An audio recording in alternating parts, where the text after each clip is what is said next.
Are underdogs the best thing about sports? We'll find out this week on Iceman and Coach.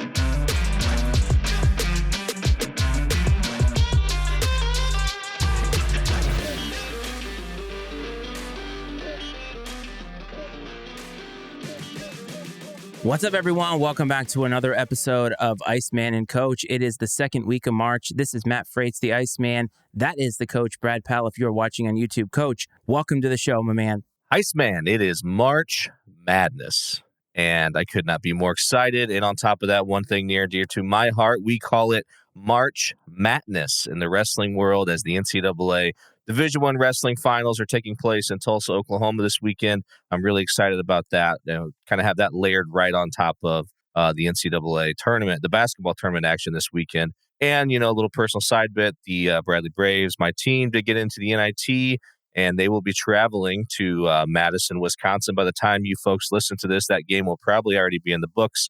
It is Tuesday night. They will be taking on the Badgers.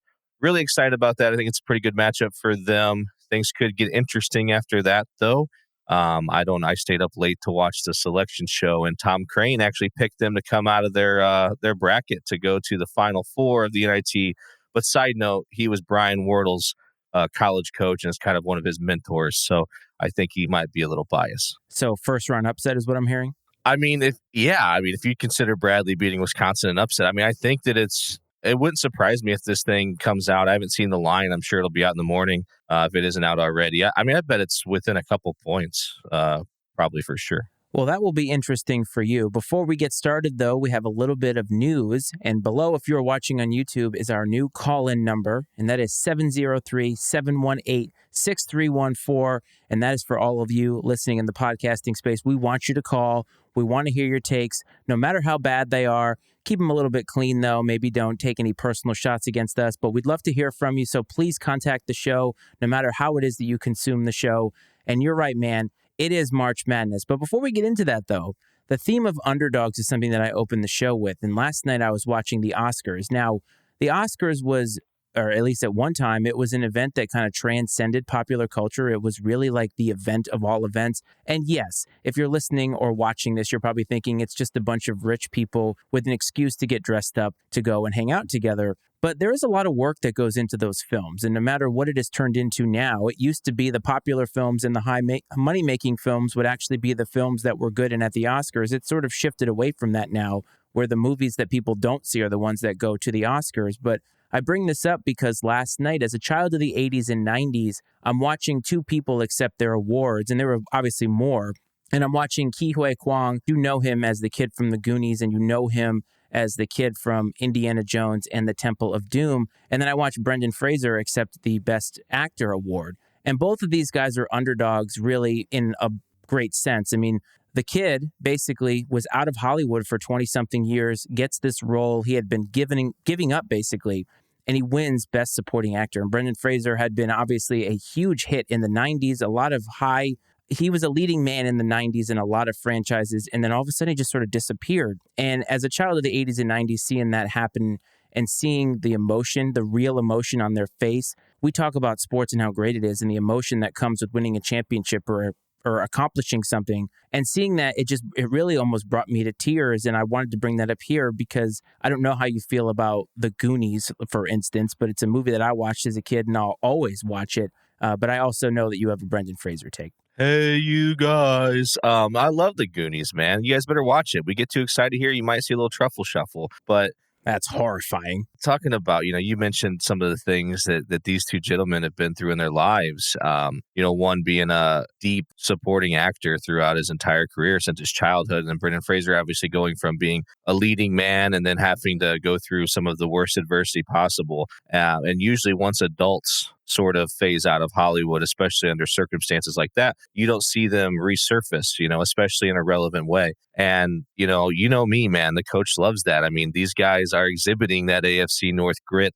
They've had to get to this point. And I can only imagine, there's a lot of rumors that get thrown around about what the underbelly of Hollywood might be like in terms of how hard it might be for certain people to work their way up, because it is sort of a good old boys club and who you know and who owes you a favor and this and that. And to see these guys overcome a lot of those things and just simply get by on good old fashioned hard work and talent is impressive. And, you said I do have a Brendan Fraser take, and that is he was a quote unquote leading man in one of the worst sports movies I've ever seen. And that is The Scout. If you have not seen it, he plays a pitcher named Steve Nebraska, who lives somewhere in like Central America in this really like podunk town. And they, of course, play baseball as they do everywhere in Central America.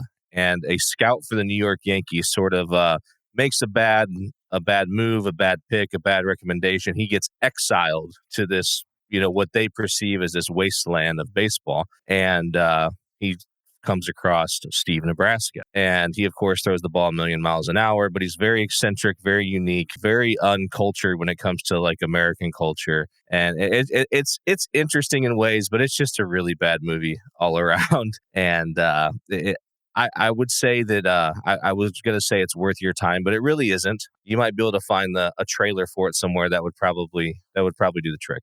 I mean, if you're planning on calling in the show, perhaps watching the movie and either agreeing with or disagreeing with the coach's take on that, maybe that's a good use of your time. So definitely think about it. But again, I brought it up because the emotion. Over the weekend, I was watching a lot of golf. The Players was on it. We're not going to deep dive into that at all. But it's amazing is whenever something happens in sports and the reaction from the players or the athletes or whoever is so jubilant that you realize that, number one, everybody is a kid at some point, and number two, that's hard as shit to do. And whenever a guy gets a hole-in-one, they celebrate like they've won the Masters, because these guys are the top less than 1% of people who can do this internationally, and getting a hole-in-one is nearly impossible still. Absolutely. Getting a hole-in-one is nearly impossible. But one of the best things about the game of golf is that even a schmuck like me who doesn't play as much as I'd like to, and I'm not very good, can luck my way into a great shot once in a while. And so it's one of those things that anyone can achieve,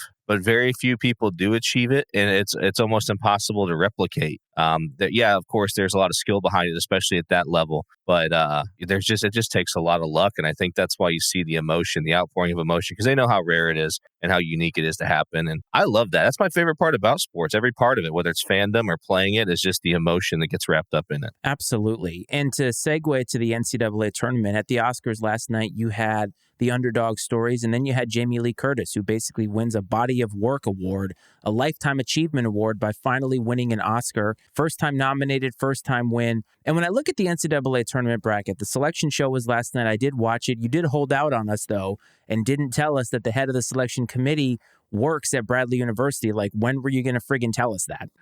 Honestly, it didn't even occur to me. I knew it. It's always been in my brain up there with the other useless bits of information. But yeah, he's the vice president of intercollegiate athletics at Bradley, a.k.a. the athletic director. I think they've jazzed up the title and given him some more responsibility, possibly. But yeah, Chris Reynolds, head of the committee, has been for a couple of years. He's a really sharp guy. I tell you, a school like Bradley's very, very lucky to have him.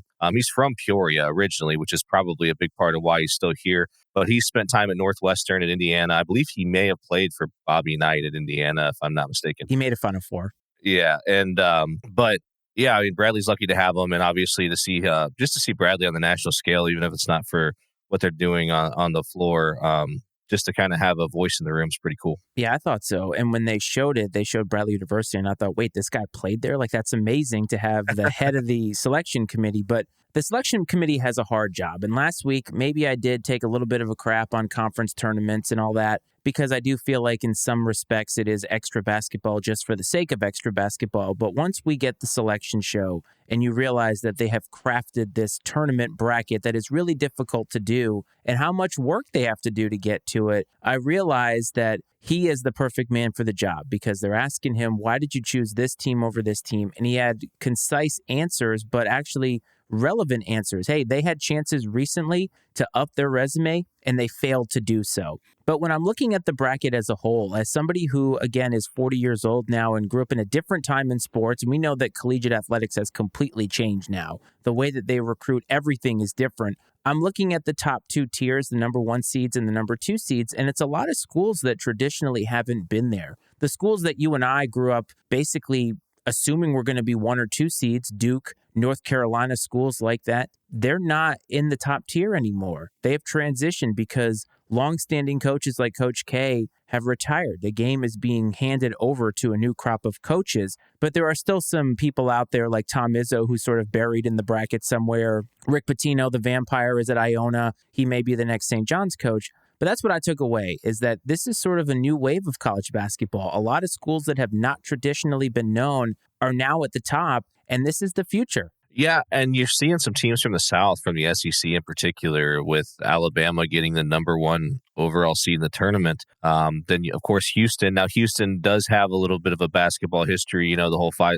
Slamma Jamma days back with Akeem Olajuwon and those guys. But yeah, it's been a little bit since they've been on this level for sure. And they spent most of the season as number one in the country. And you talked about conference tournaments and how relevant they are. Houston, Kansas, and Purdue all basically played themselves out of a crack at the number one overall seed by losing their conference championship games, and Alabama won their title game. You're right. It's a new crop, but Kansas is the only what I'd consider like blue blood that is on the number one seed line. Purdue's not, they're kind of on the periphery of the blue bloods, I would say, being in the Big Ten, and they've got some tradition there, but maybe not what you'd expect, or you would associate with a Michigan State or Michigan, Indiana, someone like that. That's just something that struck me, but I wanted to ask you, and I know this is not basketball related, but the number one overall seed, you mentioned Alabama, and I would say that the last month or so for Alabama basketball has been tumultuous at best, and yes, they have been winning, so it hasn't been tumultuous on the court, but it has been off the court. And all of the things swirling around that program with an ex-player who has now been, I believe, convicted of murder, and their best player on the team who, through many testimonies, seems to be the person who gave him the gun that ended somebody's life. And this is a very complicated matter, and their coach seemed to stumble at every turn when asked about this. Didn't seem like he was thinking about it in any sort of contrite way. And I just found the whole thing very uncomfortable. And then you find out that there is a handful of students, only a handful, this is not the fan base at all, are wearing T-shirts that say, "Killing our way through the SEC tournament 2023. That's about as tone deaf as you can get. But I wanted to ask you, because we've talked morals on here before, how do you feel about this kid still playing on this team? And it sort of, to me, feels very, this is the culture of winning and this is what we're going to do until he's basically behind bars. So my initial reaction is Alabama is selling their soul for a shot at a NCAA basketball championship. That's my initial reaction. Now, to dig a little deeper, I think obviously not knowing the scale of whatever evidence is there, just what we've been told through the media, if you're the university and no formal charges have been brought against this young man, and it's still an investigation that's ongoing, do you take this away from that young man and his teammates? I mean, because he's the best player, one of the best players on the team. Do you take this opportunity away from all of them? And then let's say things somehow his name gets cleared, 6 months down the road, and you can't give that back, right? If this indeed does pan out and end up being something that some responsibility with this does fall on his lap in a legal sense, he'll have to pay the piper, so to say, whether it's falling out of completely, maybe the NBA draft, maybe some sort of formal charges come against him. I don't feel good about it. It's so tough to make a statement with too much conviction without really knowing the evidence. And I understand, it's absolute, what happen's terrible. It's just tricky, but on the surface, it feels really dirty. It just brings to light that all of these instances that seem to have gun violence, it's just kind of crazy to me that so many athletes seem to go down that road. And it's not just this Alabama kid, it's John Morant, it's others, and it's just so disturbing. And I guess you're right, though. If there are no formal charges, what are they supposed to do? I hear what you're saying, though. And I think that in the end, what will be, justice will be served in some way. It's just when you have something that's a murder around their program, it's so uncomfortable. And I go back to Aaron Hernandez and think about all the things that we found out he was doing while he was at Florida. And we've asked ourselves, what did Urban Meyer know? He had to have known something was going on because the second life that he led was just so crazy. This situation sounds like it was some kind of a misunderstanding, but man, when somebody's life is taken, it just feels so much different. It feels so grave. And I don't know, I'm not going to not root for the kid or not root for Alabama, but I think you're absolutely right. When you're staring at the football team with how many national championships, the basketball team hasn't been relevant in maybe ever. This is their chance. This might be their only chance, and they're going to take it. And I guess I can't really blame them. And another layer of this is a university. Most universities do have a code of conduct or code of ethics or honor code or something like that. So even without any formal charges, I assume that just the association with the incident would violate any credible code of ethics or conduct that may exist at most universities. That being said, unfortunately, more and more these days, college sports is big business, and you have high dollar donors behind these programs. The people who are in control of these universities from an administrative standpoint, they're sort of in the palm of some of these donors sometimes. I'm not saying this is the case, but it's a possibility. There may be a multi-million-dollar donor somewhere in Alabama that's said, if you take this kid off the floor, I'm pulling my support. That's a significant amount of money to pull. And I'm not saying, again, that is the case, but that's sort of the climate and the culture that exists amongst major sports programs at these colleges these days, unfortunately. And that's not really going to change. I mean, if the donors don't come out and say that they have a problem with it, and at Alabama they probably wouldn't, then what's the coach supposed to do? He just should have handled it a little bit better in the media. But let's switch to the basketball and some of the other takeaways that I had. And this is an old man boomer sort of take. It's not even a negative take, but as I'm listening to Greg Gumbel call out these teams and call out their conferences, my mind is just all screwed up because they're calling out conferences that in basketball I have associated with so many other teams. Like, I can't remember who they said was the Conference USA champion, and I automatically was like, oh, that used to be Cincinnati way back in the day. It's not anymore. And that's just something that I've realized over time. And I don't think that I've really paid as much attention until we started doing this show and talking about all this realignment stuff, is that so many things have changed. And then I think what put sort of a stamp on that was Jim Boeheim retiring from Syracuse. I think they sort of asked him to leave. There was a whole awkwardness with that press conference, but Jim Boeheim pretty much is the last vestige of the old guard in college basketball. I mean, Tom Izzo is that as well, but man, Jim Boeheim had been there for 47 years, and he represents what was Big East basketball. Big East basketball is nothing like it was, and Marquette was great this year, but you and I probably remember Big East basketball being at Madison Square Garden, being the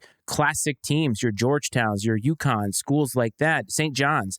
And it's just not like that anymore. And I think I don't have an issue with it.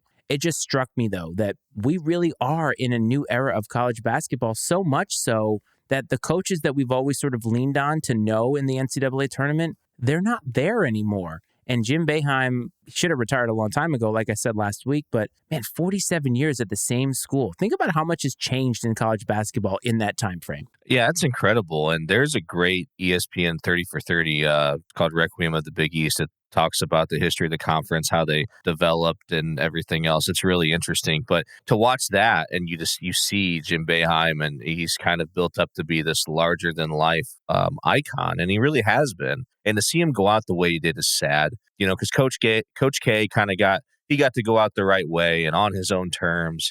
I think that Jim Boeheim, as much as some people don't care for him, I think that he deserved and has earned that right to go out on his own terms. And maybe he's had that opportunity and just chosen not to.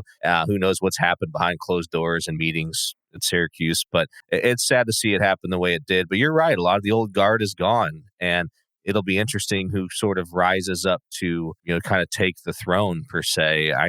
Bill Self's been around for a while at Kansas, but he's still got a ways to go, I think, before he's really getting up there. And there's a couple others, but it'll be interesting to see where we sit, in 5-10 years, like who replaces them in the hierarchy of college basketball coaches. And the landscape of college sports is going to change even more in that time period, to the point that we may not even recognize what the NCAA tournament looks like anymore. But another story that kind of piqued my interest is Marquette. And I mentioned them a little bit earlier about the Big East. And I completely forgot that their head coach is Shaka Smart, a guy who took VCU, local university around here, to the Final Four, cashed that in for the job at Texas, didn't do very well, got fired, and he goes back to Marquette, is redeeming himself, And this is a legitimately great basketball team. And I think it's amazing because they had Shaka Smart and Chris Beard, who seem to be polar opposites in terms of what they are personally. And I love seeing stories like that, man. We talked about underdogs at the beginning. Shaka Smart getting that redemption story. That's another thing that's great about sports. I've always been a Shaka Smart fan. And I think the fact that he came from a mid-major level program at VCU where they had a lot of success before he left there, and he does just have one of those very I don't know. He has a great personality. He's very charismatic. He's easy to like. And it is a shame that things didn't work out at Texas. I never thought that was a great fit anyways. It's just Texas doesn't seem as serious about basketball as Shaka Smart would probably need a place to be. And Marquette sounds like a great fit. And it is nice to see him kind of redeem himself, get his career back on track, and have his team in a good position to make a run here. Yeah, I'm really going to be rooting for them because I think that if you look at the top 8 teams, and by the way, the number 1 seeds for this tournament, Alabama was the overall number 1. You had Purdue, Houston, Kansas, as you mentioned. The number 2 line was Arizona, which is another kind of blue blood, even though they haven't won in a long time, but the Lute Olson years and all that. Marquette, UCLA, obviously their history does not need to be mentioned here, and Texas. So there are a lot of really good schools in that line, and Marquette just doesn't seem like they fit in with all those other schools in terms of basketball success, but they're a force to be reckoned with, so I'm looking forward to it. Now let's go to the actual action itself. So it has changed over the years. It used to be a tournament of 64 for probably my entire life up until recently. I'd say about, 10 years ago, they started doing the first 4, and it's now a tournament of 68. I wanted to ask you fundamentally how you felt about the first 4 model in general. When they first started it, I thought it was weird. It just seemed awful. I'm like, what's the point of only adding 4 teams? This just seems strange. But as time's passed, I've become to like it more and more. One thing, I don't like people calling it the play-in games because it's not you're in the tournament. You're in. You know what I mean? Like, you're in. This isn't play to get in. You're in. And one thing, too, that it does is it adds an opportunity for these schools that are playing in those games to earn some money that they wouldn't get otherwise because they're playing an even opponent, at least seed-wise, and that's an extra unit that they'll get for winning that game ahead of the traditional first round, which is a really great opportunity. A lot of people kind of scoff at the first 4, but I think it is a nice opportunity as far as that goes. And another thing I take from it, we get to see some good matchups because those are the only games where they are literally the same seed, right? So they should be very evenly matched games. And then the tournament starts a couple days earlier for all of us, which is great too. I was in the same boat as you about the first 4. I really didn't like it at first. And I think what really I didn't like the most was the fact that they called it the first round and they really screwed up all of the nomenclature going forward where they're like, the first day is the second round. And I'm like, no, it's not. It's the first round. Stop it. Like, we're not doing all that. And then they actually course corrected on that. But I want to build on something that you talked about. You talked about earning money. The other thing that I didn't realize that it did up until recently, honestly, was it gives these schools that basically have no chance of winning all these 16 seeds, it gives them a chance to actually win an NCAA tournament game, and it gets them exposure because these kids are good basketball players in their own right. Just because they don't play at one of the blue blood schools doesn't mean that they're not great at basketball, and it's awesome to get to see these schools that do not have nearly the same infrastructure and financing as these other blue bloods like Duke, North Carolina, Kansas, to get a little bit of spotlight. And you're right, the games are mostly very, very good. For the 11 seeds, though, what I love about it is basically if you played a season and you're on the bubble, you get a chance now. It's not really a play-in game per se, but okay, we gave you the opportunity. You didn't really show us that you belonged in here in earnest fully, but you're going to get an opportunity to show it, and you're going to have to beat another team that is on your level, another team that basically is a bubble team. That part of it I actually do like because the biggest complaint that I always have is the 65th team always bitching and moaning basically and whining. And now it's like, all right, you actually get the chance to play another team that's in that same realm and you got to beat them to get in. Yeah, well, now it's just the 69th team bitching and moaning, right? I know. No matter how many teams you let in, the next couple that didn't make it are going to be upset. But you mentioned these are good basketball teams, and we just talked about VCU a minute ago. I'm pretty certain that one of the years that VCU made a run in the tournament, they came out of the first 4. They did. As an 11 seed, as you said, and made a run. And I don't know if it was an Elite 8 run. I don't know, but they went deep in the tournament from that round, which was awesome to see. Because I think that was something that sort of in my mind, that gave legitimacy to those games a little bit. Like, hey, these teams belong here. These teams are in the tournament. Like I said, they belong here. This isn't just some sort of throwaway, irrelevant game that's happening. It matters. And no, I'm excited. The other thing that it does is it gives momentum, because you talk about playing an extra game, and sometimes in other sports, well, we have to play an extra game, but you get that momentum rolling. And then you're facing a team that's been off for 5 or 6 days. And now it's like, hey, we just got this big win. What if we made a buzzer beater? And all of a sudden now we're ready to go. So sometimes the 6 seeds that get the play-in game, or they get the first 4 winner, I feel like they're at a disadvantage, because sometimes all it takes, and you said this about Bradley and about conference tournaments, all it takes is to get hot for a few days, and you never know. You could make a huge run, and sometimes that can be the win that catapults them to a Sweet 16 berth. Yeah, there's a lot to be said for kind of getting the butterflies out ahead of time. And I saw it even in the Missouri Valley Conference tournament, because it was a 12-team bracket and the top 4 seeds all had byes. So the teams that won the games in the first round the day prior, they came out and all the games where they in that second round where they played the top 4 seeds, all of those games were close. Every single one of them was close. The teams that won the day prior, I mean, they came out guns ablaze, and you could definitely tell. In my opinion, I thought that they were in a much better frame of mind to compete than the teams that were just getting on the floor for the first time. It makes you wonder if rest in basketball is not nearly the same as it is in football. In football, it's such a physical sport and it's so jarring that getting an extra week off could make the difference between being 80% and 90%. But in basketball, if you're getting an extra day off, that maybe doesn't do anything for you. And again, it gives momentum to these teams that have nothing to lose. That's the other thing, is if you're coming out of the play-in, you have nothing to lose. And if you're one of those teams that it's like you're supposed to win, and that's the thing that I love about the NCAA tournament, is all the rankings are gone, and all you see now are those seeding numbers, and it really throws everything, and it makes it different,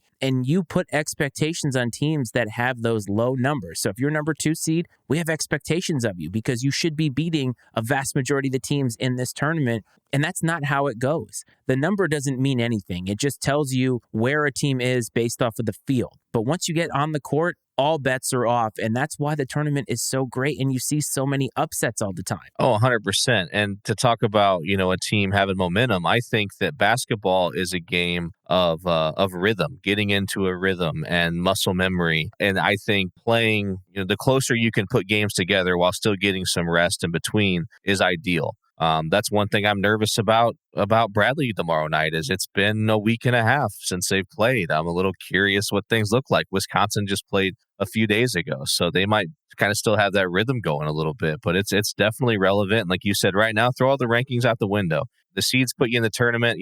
The better you perform through the year, theoretically, you're going to get seeded better, which again, in theory, gives you a better opportunity to advance in the tournament based on position and the teams you're going to have to play along the way. But once they toss that ball up, man, throw it all out the window. You're going to get everybody's best shot every game. I am so friggin' excited. But let me ask you, where does going to an NCAA tournament fall in your sports bucket list? Not as high as you might think it does. And for me, though, it's only because they play the Final Four usually in like a football stadium somewhere. And at this point in time in my life, I mean, the type of ticket that I'd even be willing to pay for, I'd probably have to bring binoculars to see what's happening. Opera glasses. And I'd much rather watch it from the comfort of my living room at this point in time. Now, if let's say that I was fortunate enough to win courtside seats or something like that to the Final Four, I think it'd be fantastic and I'd really enjoy it. But in the real world, I don't know that it would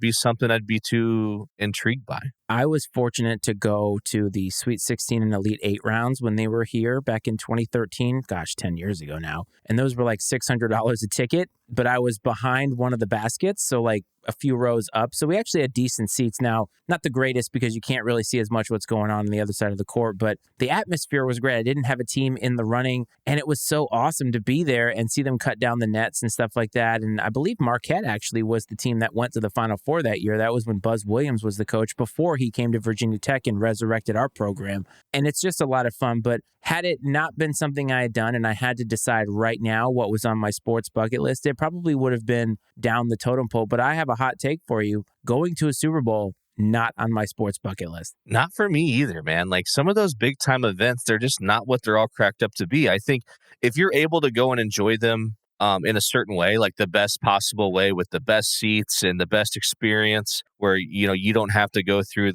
all the minutia that the ordinary fan does. I think it'd be awesome. But for the normal fan experience, yeah, I'm not here for that. I'd rather, like I said, watch it from the comfort of my own living room. So you like to fill out a bracket. I like to fill out a bracket. And I think that we should do something. I think that you and I should each fill out a bracket and make it public on social media, not for any type of contest, but I think just to keep ourselves honest and to let the listeners and the viewers keep us honest. But if you had to give me a gut feeling about who you think is going to win the national championship, right now, gun to your head, terrible analogy, right now, who would it be? Kansas Jayhawks. I have the Kansas Jayhawks picked to win the tournament. I'm in the company I work for, we do like an office pool, a whole company-wide thing. It's fun. I filled it out this morning, and I picked the Kansas Jayhawks to win the tournament. Are you interested in what my Final Four is? Sure. Okay, so I did have Alabama in the Final Four. I had Alabama.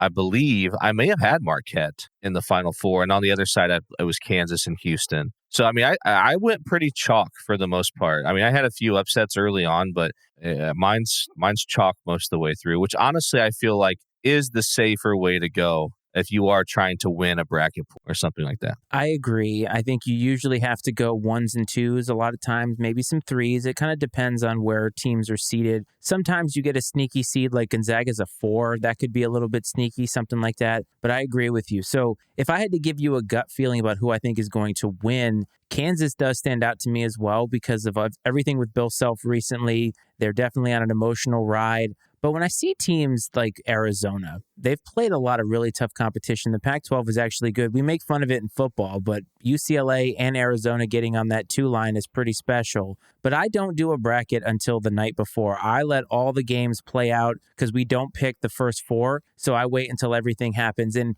it's sort of like a Zen experience for me because I don't know enough about it. So I sit down and it's all feel. That's all I do. I sit down and whatever the first name that I write on that paper is, that's right. I do it on a pen and paper. That's the only way to do it.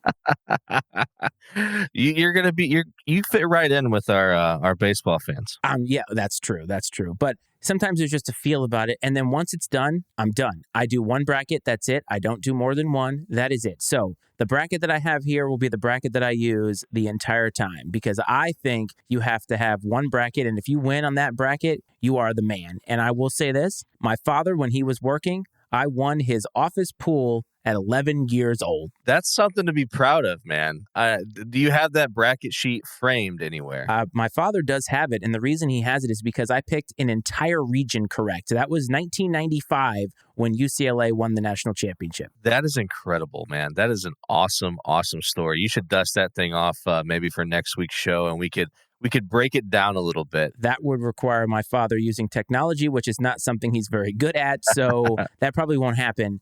But the NCAA tournament is exciting. You all know this. I talked about this last week. Thursday, if you're looking for me, you need to find me. My ass will be on the couch. I will be watching these games. I will have multiple screens up. Who knows what the hell will be going on? But the NCAA tournament will be on. I love it. I love everything about it. And then I'll stop caring about college basketball, probably starting around the Elite 8 because that's generally when I start to peter out a little bit. But for the purposes of this show, we will keep ourselves honest and we will post our brackets. So you can look for that on Twitter at Iceman and Coach is the handle to do that. Let's move on to the NFL. And I know that you and I have wanted to get away from the NFL because, hey, the season's over and all that, but the offseason has been kind of intriguing to me. And I feel like you and I will have a great discussion about Lamar Jackson because he has been probably the thing that's been in the news the most in terms of the NFL. And I find this situation so intriguing for so many reasons. So if you're listening and you don't know what we're talking about, Lamar Jackson, I believe it was the non-exclusive tender or non-exclusive franchise tag or whatever it's called that the Ravens put on him, and he can be offered offers from other teams, and the Ravens have the ability to match it. Thus far, 0 teams have offered Lamar Jackson a contract, and I just find all of this fascinating. The Ravens are in no hurry to sign him. No other team is in any hurry to do the work for the Ravens, as has been reported by a lot of different people. And dude, you know how many teams could use a friggin' quarterback right now? Oh, a ton. A metric shit ton of teams could use a quarterback right now. But I'm going to have a very unpopular take on this. From purely a business standpoint, I agree with what the Ravens are doing. I don't blame them for what they're doing one bit because, and I think the proof is in the pudding. The fact that no one else has even offered a contract at this point in time. Now, from a human perspective, looking at what Lamar Jackson has done for them and how hard the guy plays and seems like a pretty good dude, it sucks, yes, because he's only got this small window of time to make his money and try to put himself in a position to live the rest of his life comfortably. But the NFL is a business, and the Baltimore Ravens are a business, and I think they are making the right business decision in the way they're handling this. The funny part about this is that the Ravens and Lamar Jackson are both doing what they should be doing. Like, I don't begrudge either side for doing what they're doing. Lamar Jackson should try to get as much money as possible, as soon as possible, and the Ravens should not break the bank to try to basically make sure that they keep him. Now, I think the funny part about all of this, and not funny haha, is Deshaun Watson is the reason that all of this is happening, because the Cleveland Browns were stupid enough to give him $240 million fully guaranteed. He hadn't played in the league for 2 years, everything that came with him, the circus that came with him. And Lamar Jackson is now in a position where he may not get paid because he's looking at the market and saying, I want what that guy got because look at all the playing that I've done. And I know he's been injured and all that. And the narrative about his off the field stuff, if you had concerns about that, why did you draft the guy? Like, I'm kind of not here for that. But the business element of it, Lamar should be asking them for that. And the Ravens shouldn't be giving him that because the market shouldn't be reset by the Browns doing something really stupid. But in a lot of ways it has, because Daniel Jones just got $40 million a year. Yeah, it's insane how every year a quarterback gets signed to the newest, largest contract, resets the market, and then everyone else wants to be paid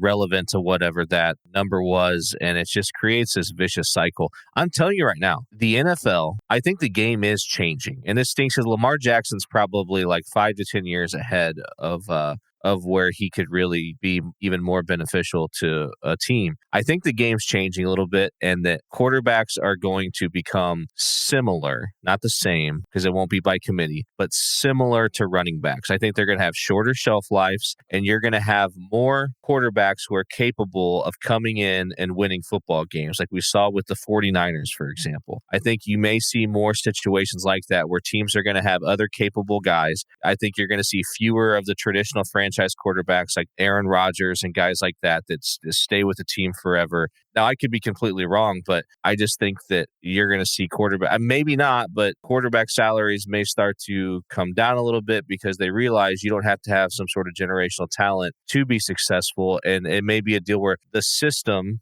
supersedes the talent. I don't know, man. Like, the way that economics in sports continues to work is these salaries just keep going up and up. I mean, if you look at what Daniel Jones just got, $40 million roughly, not guaranteed, but $40 million per. Patrick Mahomes goes into the Chiefs' office with both of his rings on and slides the paper over and said, your move. Because basically that's what should happen. Like, if he's not making that much money, can you imagine what he's worth? Oh, I mean, yeah, it's unbelievable. And in regards to the Chiefs, I saw something the other day that talked about how their GM is handling things masterfully, and they're sort of taking a page out of the Patriots playbook. And someone put it very eloquently. They said the Chiefs now know as a franchise they're a destination. They are known. They're on a roll right now. They're in a good place. You have to pay a tax to play for the Kansas City Chiefs in the form of taking less salary so that they can keep more talent together to keep winning. And that was a really interesting way to put it, I thought. And it'll be interesting to see if they're able to kind of sustain it. I agree. You have to get creative with your accounting. So they're going to be hiring a lot of CPAs. If you're a CPA out there listening, you might want to get your application into the Kansas City Chiefs because they're going to need it in trying to battle the salary cap. But Coach, I just want to give you this. This is not a stat of the week, but this is what $40 million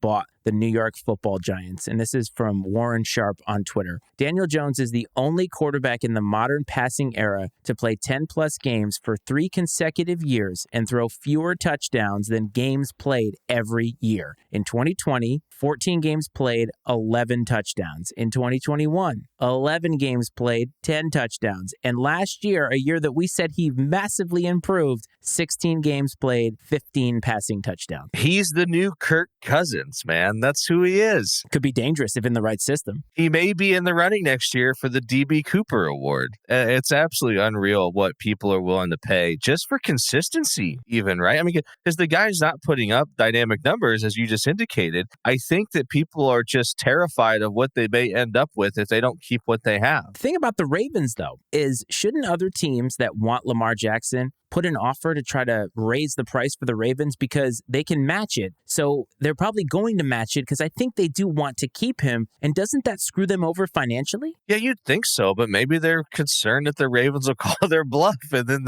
they'll have Lamar Jackson for whatever crazy number they offered him. But they want him, though. I'm just so baffled that these teams, like the Carolina Panthers, just traded everything to get the number one pick. Now, basically, they traded away what they probably would have had to give up for Lamar Jackson or whatever. But it's mind-blowing to me. The Panthers could have just signed Lamar Jackson. Instead, they're going to go on a rookie deal. They're going to take a chance on a guy like Anthony Richardson, probably, sign him to a rookie deal, and just hope and pray that it works out when there's a guy that you can have if you just pay him the money. I just don't get it. There's so many teams out there that should be just ponying up the dough for this guy at this point. If the Ravens aren't going to do it, make it hard on the Ravens at least. Sure, and maybe there's something that we don't know. I'm not sure, but I can tell you this much. Like, as a Colts fan, as the team that needs a quarterback, I don't know if I'd be super ecstatic if they ended up with Lamar Jackson, just because, again, it feels almost like another Band-Aid. Now, it's a Band-Aid with a few more miles on it than the last couple of guys, but and yes, everyone's one play away, but just because the way he plays the game is explosive and dynamic, and it's hard to defend, but it's also dangerous and risky, and I don't know that if I'm the Colts, I don't know if you could afford to take that risk. So you're not going to take the risk on Lamar Jackson because it's too volatile, but you're going to sign Carson Wentz. I just want to make sure we're on the same boat here. Just so you know, that's terrible too. I'm not a fan of that move either at all. I saw that. Matt Ryan. At least it's not Zach Wilson. Speaking of Zach Wilson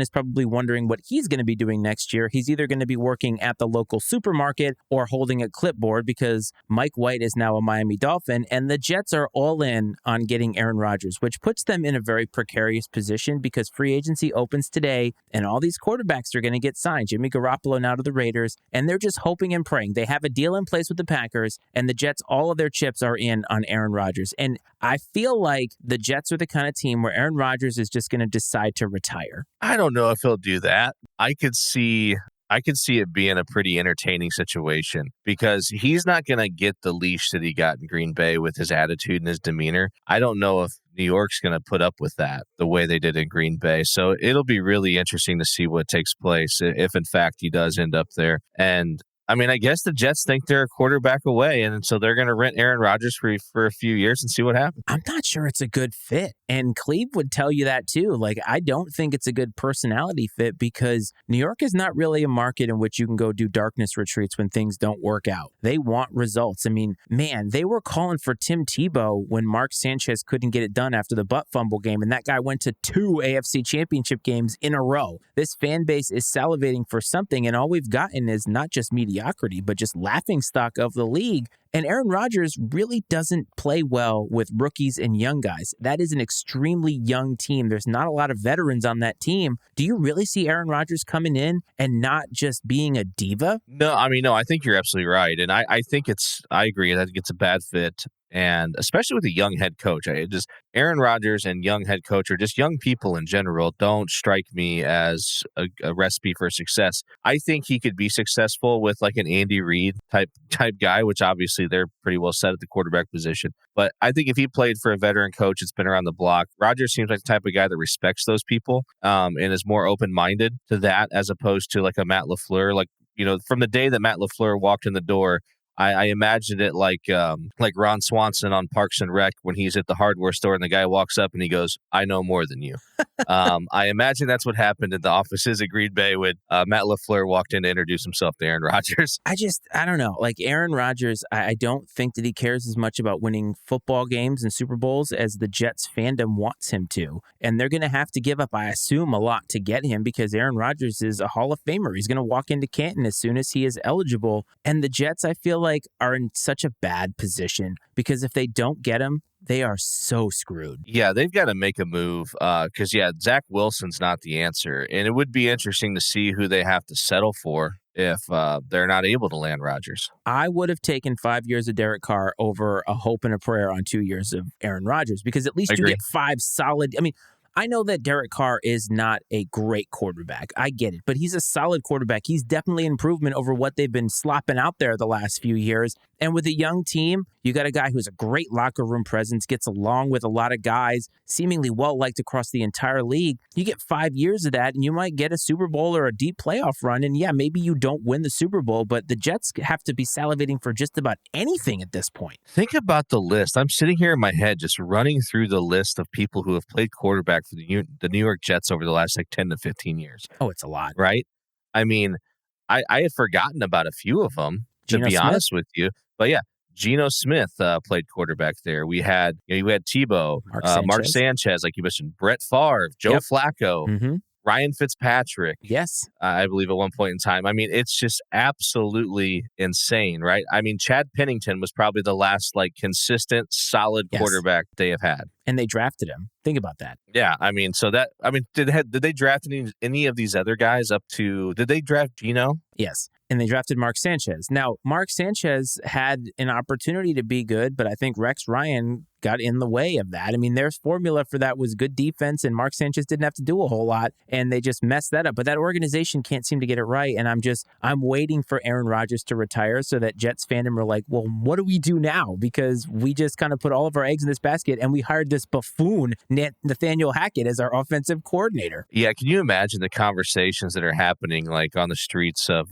New York, or in a cab, or these guys are going into work in the morning, where I'm talking blue collar guys, right? Going into work in the morning and be like, here we're getting Rodgers. Yes. And going on about it and thinking it's going to be the savior. Yeah, what happens to those guys if this doesn't pan out? If only we could go live to Cleve as soon as the news drops on whatever happens with Aaron Rodgers. I would love to get his take in the moment. Hot mic, as he would call it. That would be wonderful. Would be wonderful. Well, speaking of people that are pissed off, diehard baseball fans. Now, you and I talked about baseball last week, and it was one of the best things we've done. It was actually a great conversation. I thought we were very insightful. And as we found out over the last week, we pissed off a lot of people. We kicked a hornet's nest that is baseball diehards, and you wanted to revisit the pitch clock. And let's do that right now. We talked last week about the pitch clock and not really understanding the outrage over why people don't like it. And I kind of want to explain the pitch clock a little bit. And I know that it's been touted as it's going to save time on games. And yes, that is a byproduct that we're seeing in the statistics right now in spring training. Granted, it's only spring training, but I think the real byproduct is to make games more exciting by having more runs,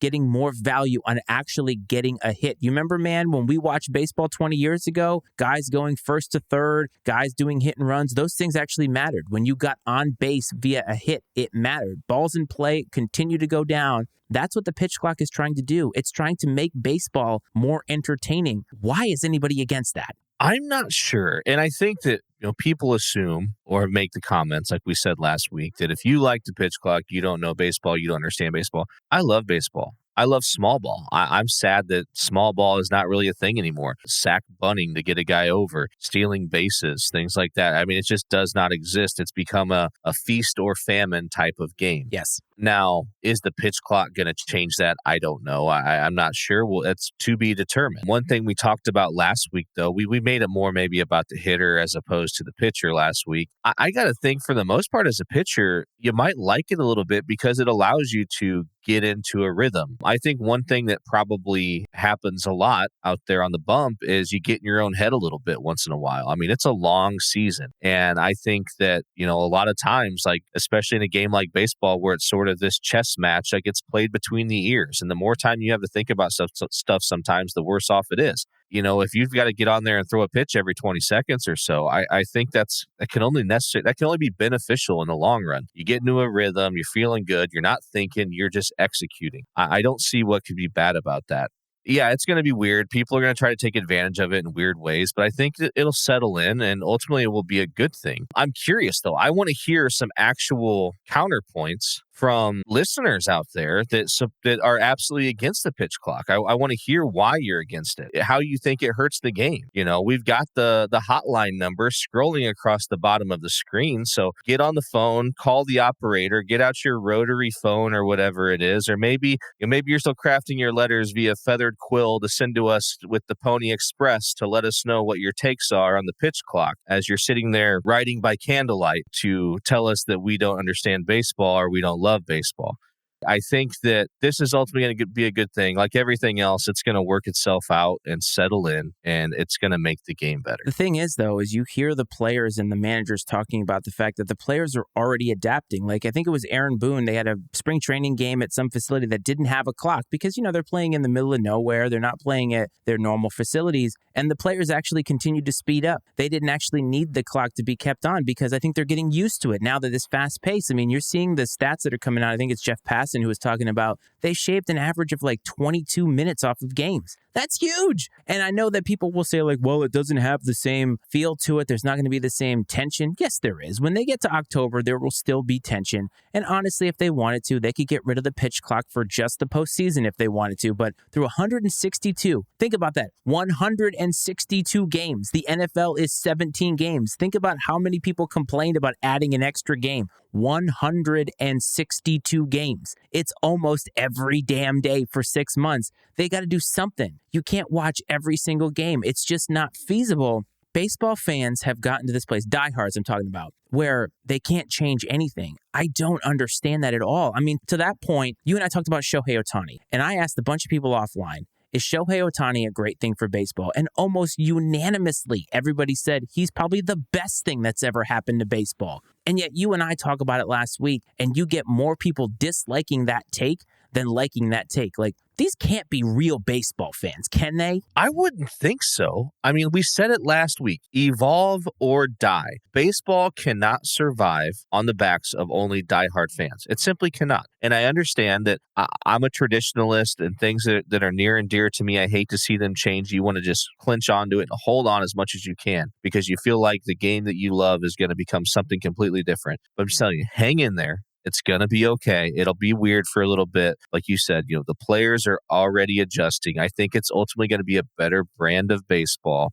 Yes, we're still going to get drama. There's still going to be the buildup. I mean, yeah, you might, if anything, I'll give you this. You might lose a little bit of the gamesmanship that comes, that happens in some of these at-bats with pitchers stepping on, stepping off, guys getting in and out of the box or whatever. But ultimately, that's not good for the game. Yeah, you understand it as a diehard fan, but Joe Blow that's not crazy about baseball, that's thinking about giving it a try, he turns on, he's going to be like, I just watched this for 4 minutes and nothing's happened. Yes. That's miserable. Not to mention, there's going to be new gamesmanship. Sports is always about trying to win in the margins. These athletes, these managers, they're going to try to find a way to figure out how to game the system. No pun intended. It's going to happen with this. So just let it friggin' happen. Baseball needs a jump. It needs a juice. And I know people are going to say, TikTok is a fad. It's not a fad. Short attention spans are not a fad. TikTok itself may be a fad. Maybe in 5 years it won't be around, but attention spans are getting shorter because of shit like this. And I'm holding up my phone. Our phone allows us to have information at our fingertips in seconds. Baseball doesn't do anything in seconds. And for a sport to last like that by just resting on your laurels because 150 years ago we did it that way. Yes, we did. Literally every other professional sport has updated and evolved from things that they did 150 years ago. Why baseball people cannot do it, it pains me because I do love baseball so damn much, but I hate those people. Well, 150 years ago, people didn't have anything else to do, right? So, but go out to the ballpark for 4 hours, 5 hours, whatever it was, and watch a ball game. Right now, today, like, it's content overload. You have to make a concerted effort these days to do nothing. Like, I mean, you really have to try to just avoid anything and do nothing. But talking about other sports evolving, I mean, once upon a time, they didn't wear helmets in football. I would say that was a pretty good change. Hockey, they didn't wear helmets in hockey. Hell, they didn't wear helmets in baseball. You don't hear anybody bitching about that it makes the game worse or something. I mean, I get that's a safety issue, there's so many changes that happen in games. I don't know why this one's the hill that diehard baseball fans want to die on. It just doesn't seem like it's worth it to me. And look what they've done to me. I've gone from Mr. Professionalism. I'm upset. I'm angry. My blood is boiling. I'm a powder keg waiting to explode. But I'll give him this. I'm with you on this, diehards. I'm against robot umpires. I'm against robot umpires. I want the human element, even though it's flawed. I want it. I enjoy it. I like the altercations that happen between players and umpires, between fans and managers and umpires. It's great. It's absolutely great. Also, another thing that's unique to baseball that I'm a fan of is the manager wearing the same uniforms the players wear. You couldn't get away with it in any other sport at all. It works in baseball, and I love it. I want to see Bill Self wearing a Kansas Jayhawk with nothing else underneath it, just the tank top on the sidelines. It'd be so weird. You think about that, right? I mean, or if like Andy Reid's dressed up in like helmet and shoulder pads or whatever on the sideline. That would be insane. Like the hockey coach. Just so strange. I mean, I'm just glad, I was a wrestling coach. I'm happy that I didn't have to wear the uniform while sitting in the corner coaching. That probably would have. Oh my God. That just wouldn't have ended well for anyone. It would have been like Scott Steiner sitting over there in the corner. That's right, man. That's right. Give me Rick Steiner. I'll be over there barking like a dog. That's what it was. Oh man, how did I mess that up? Oh. And with that, it's time for OTW.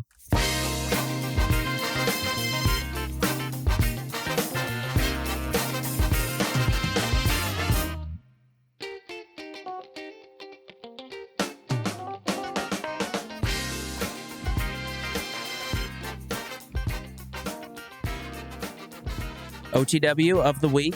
As always, we start with the Iceman's Stat of the Week. Coach, I'm sure you are familiar with the North Carolina Tar Heel basketball team. I do believe that I've heard of them. Well, as you know, when we first started this show, I asked you a fundamental question about college football and preseason rankings. Well, preseason rankings also are a part of men's basketball and women's basketball. And North Carolina became the only AP preseason #1 team to have multiple 3-game losing streaks in a single season and became the first preseason #1 team to miss the NCAA tournament since NC State in 1974-1975 season. It was a disastrous season for UNC. They declined an invitation to the National Invitational Tournament, and it could not have gone any worse for a school that had such high hopes coming into the season. Losing Roy Williams a couple years ago, they have a lot of work to do. Yeah, I mean, it couldn't happen to a better group of people, though, if I'm being honest. And it makes me chuckle a little bit, them turning down the NIT bid. It's like, come on, man. Like, are you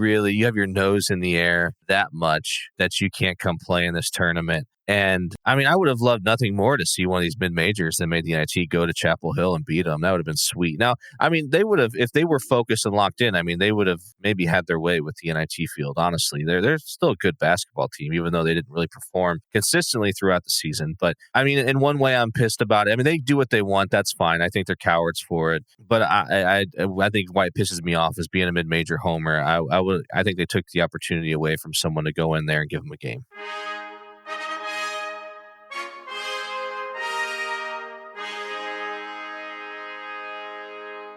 And the sound of those trumpets means it is time for Coach's Pick of the Week. Coach, you started a season 0-0-0 last year, and you chose the Wake Forest Demon Deacons over the aforementioned Syracuse Orangemen in your first pick of this new cycle. And I'm happy to report to you and to everybody, you are undefeated for the first time in the history of Coach's Pick of the Week. Hear ye, peasants. All I can say is you better get used to it. I've got a couple of winners for you this week from the hardwood. It is March Madness after all. We're doing 2 picks this week, Iceman. The first pick, okay, and both of these teams are out of the South region. I'm taking Furman over Virginia. That's a 13 seed over a 4 seed. Furman over Virginia. And I am also taking number 12 Charleston over number 5 San Diego State. Those are 2 very, very good veteran-led mid-major programs. Charleston went like 30-3 on the year. I know they play in a lesser league, but I mean, you've got to really be playing good basketball to win that many games, no matter who you're playing. Furman and Charleston with first-round upsets in the NCAA tournament. The Furman Paladins and I believe the Charleston Cougars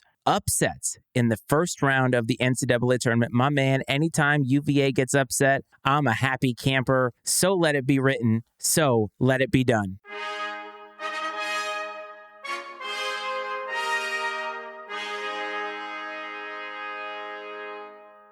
We have come to the end, my friends. Another great episode. March Madness is right around the corner. Coach is undefeated. There's a lot of things happening here. I feel like we are just hitting our stride. It's funny, at the end of football season, I don't know about you, I somewhat internally worried how we're going to navigate these seas. And as I told you offline, there's almost too much content to get into that I'm almost overwhelmed. And boy, it's a fun ride, man. I'm having a blast.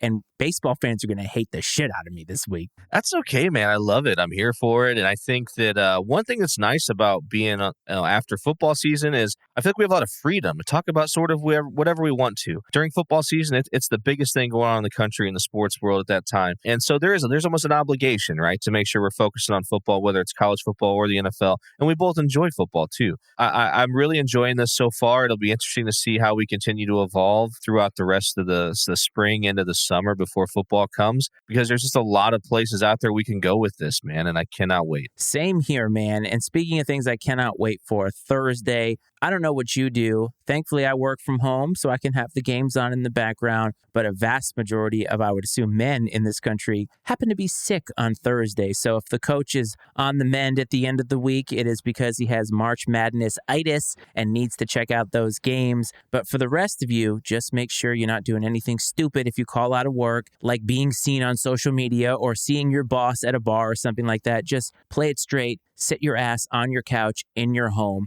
You have so many devices. Just watch all the games and enjoy them. Coach, do you have any parting thoughts for Ice Time Nation this week? Just excited about the tournament kicking off this week. And I tell you what, folks, if you're not busy Saturday evening, tune in to ESPN. Yes, the mothership, ESPN. The NCAA wrestling finals, the championship round, the 10 championship matches will be taking place live on ESPN on Saturday night. I encourage you to check it out. Expose yourselves a little bit to the great sport of wrestling. You'll see some really good ones, and it'll be fun to watch. So looking forward to the basketball, looking forward to the wrestling, and looking forward to recapping the weekend that was next week here on Iceman and Coach. I may be checking that game out. Before we get you out of here, don't forget to support the Pub Time Podcast. You can find them wherever you find your podcast. Visit the Matty Ice Media Network website. MattyIceMedia.com is the way to do that. Check out the podcast, buy some merch, all that good stuff. We definitely appreciate it. If you're watching on YouTube, don't forget to do that thing that every single YouTube video asks you to do, like, subscribe, all that stuff. If you want to call into the show, 703-718-6314 is the way to do that. Iceman and Coach is all over social media. We're all over the sports landscape. We are the best damn sports show in the business. And as always, folks, we hope this finds you well and safe.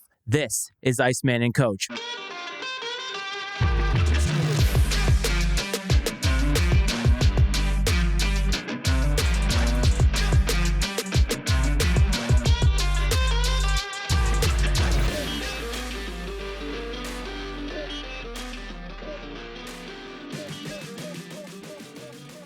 The opinions and viewpoints expressed on the Iceman and Coach Sports Show are those of Matt Frates, Brad Powell, and their guests, and not necessarily those of the Matty Ice Media Network. The Iceman and Coach Sports Show is exclusively owned by Matt Frates and Brad Powell and is brought to you by the Matty Ice Media Network.